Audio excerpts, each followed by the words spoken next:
Hello everyone and welcome to the Bungie weekly update from January the 8th, 2015. This one is written by Urk and not by Deej because he's probably still on holiday. And this update is mostly about a patch that's supposed to arrive to Destiny community next week. The release for the update starts with a little jibber jabber about how many times Crota has been slain, stuff like that. The hard mode for Crota's End is in the final stages of deployment. That means it's gonna arrive soon. They don't have a date for that yet though, so I guess we still have to wait for that to be announced when it's gonna arrive. This update will not contain any spoilers or surprises regarding Crota's End hard mode. They just say that you'll have to learn one more trick or two in order to beat it. The patch is supposed to arrive next Tuesday, which is January 13th. And then they have a little preview of what the patch contains. There are updates for Crota's End, the current raid that came in with the Dark Below. One fix that they addressed is the existing pit treasure chest. Reward moved to killing Iryut, the Deathsinger.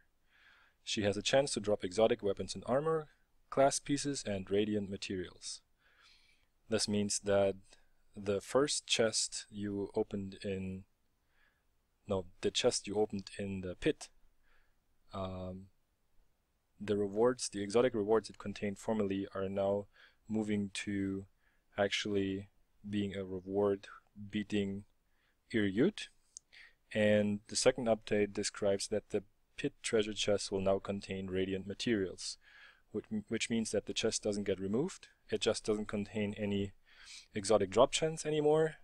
It will contain plain radiant materials every time, and you actually have to beat Iryut to get to the exotic loot. From the pit encounter, they removed the physics impulse caused by the exploding lanterns. So for everyone that has done Crota raid on normal yet, there's a part in the pit encounter where there are these green shiny lanterns and they explode and you're not pushed around by the explosions anymore. In the bridge encounters, player will now be required to cross the bridge in order to complete the bridge encounter.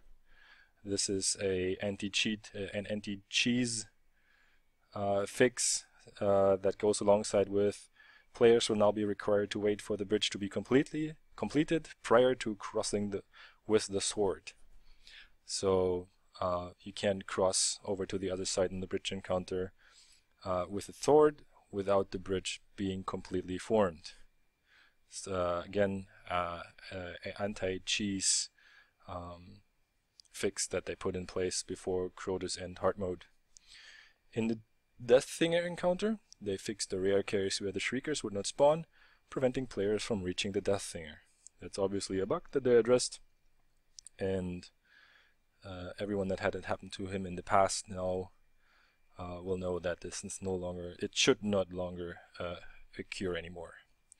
In the Crota Encounter, they fixed an issue with two sword bearers that will no longer spawn at the same time at the outset of the encounter.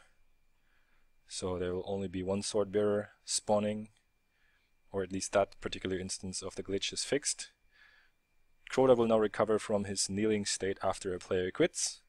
Definitely another cheese fix that they put in place for the disconnect cheese to do Crota, where he keeps kneeling and you can just beat him down in one go.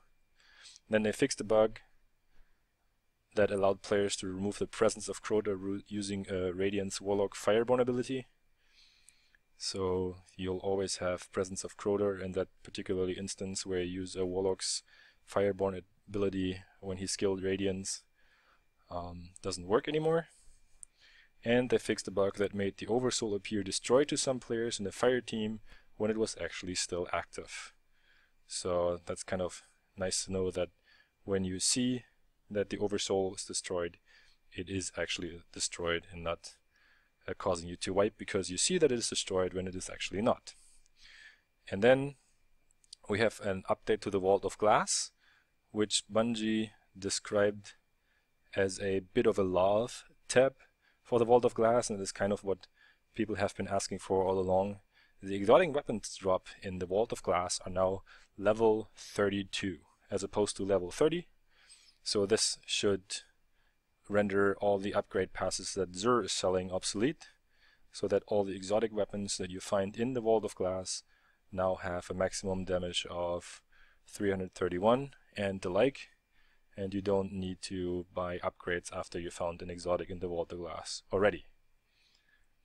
That doesn't include legendaries. So legendaries like the Vision of Confluence will still stay at their current level. And then they have some updates to the Crucible. The Asylum, the Anomaly, and the Burning Shrine map will be added to the existing Clash and Control playlist rotation. That means that just for Clash and Control there's 3 more maps added that haven't been in that rotation before. The Iron Banner event will return with updated rewards on January 13th for a whole week through January 19th. So this will be your next chance to compete in the Iron Banner event. And the full and final details for all the Raid, Crucible, and Iron Banner updates will be provided as patch notes next week. And if you tune in to my channel, you can subscribe. I'll cover the final patch notes in detail as well. Then Bungie is addressing the issue of the Christmas gift, the legendary token of appreciation that they handed out yesterday. There's a annotation on screen that you can click to go to my cover video of that appreciation token, or if you're on mobile, there's a link in the comments below that you can follow to see what my token of appreciation was. I'm very happy with it. Why that is, you can find out by watching the video. They just say basically that they wanted to stay clear of all religious and non-religious holiday days, to be not affiliated or associated with either religion or anything like that. It could also be that they just wanted to stay clear of all the PSN issues that Sony experienced over the holiday season, and they're not very specific about it. So you can either believe that they want to stay clear of all the Christmas, Hanukkah, and whatnot celebrations, or that they had issues or reserves regarding Sony, or maybe an issue with themselves that Bungie wasn't getting the gift ready earlier. Then there's an update by Dr. Bunsen Honeydew, the researcher at Bungie, and he had a look at the most used weapon of level 20 and above Guardians that have been equipped most over the last 14 days, and they come up with a nice chart.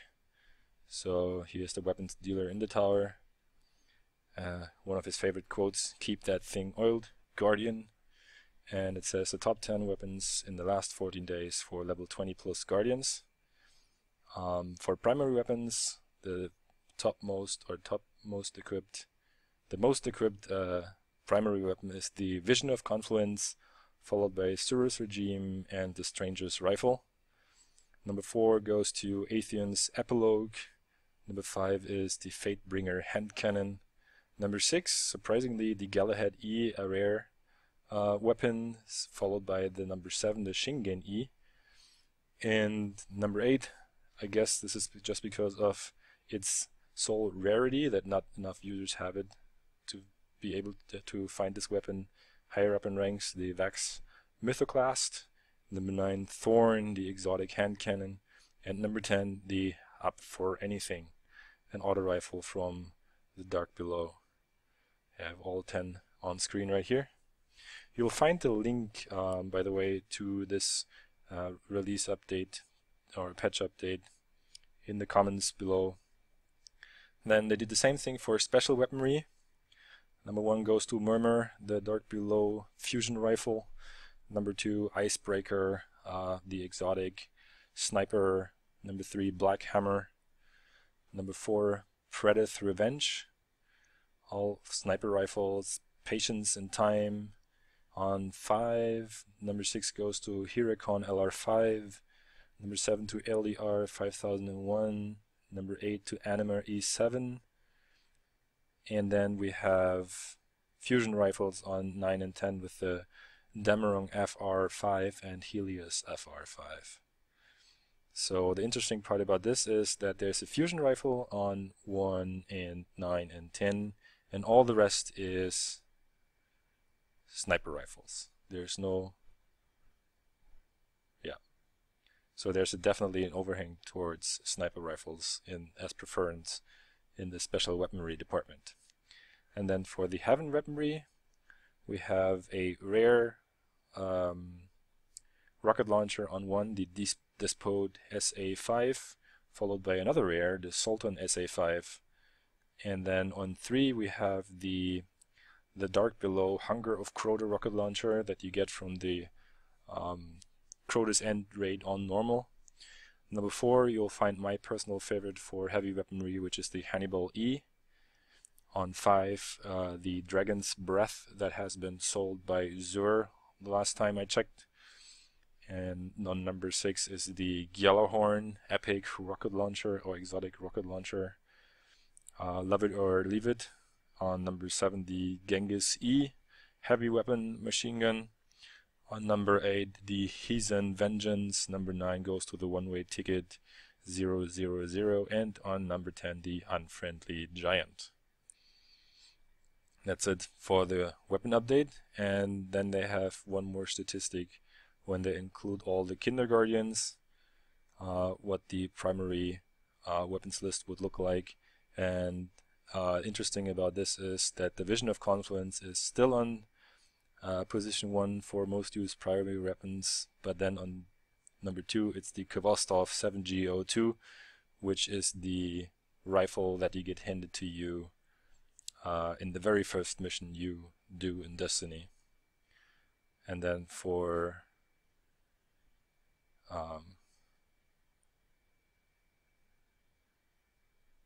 the new players, there is a troubleshooting guide for all the network issues you might experience on your PlayStation or Xbox One.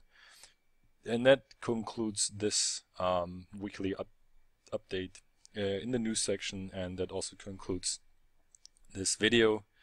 If you like this video, give it a thumbs up if you want to stay up to date with everything Destiny. I'm putting out videos sporadically. Currently I'm doing it kind of daily. Maybe you can keep this rhythm, maybe not. You'll see. Don't make any promises, but please subscribe to the channel. Leave some comments or feedback below.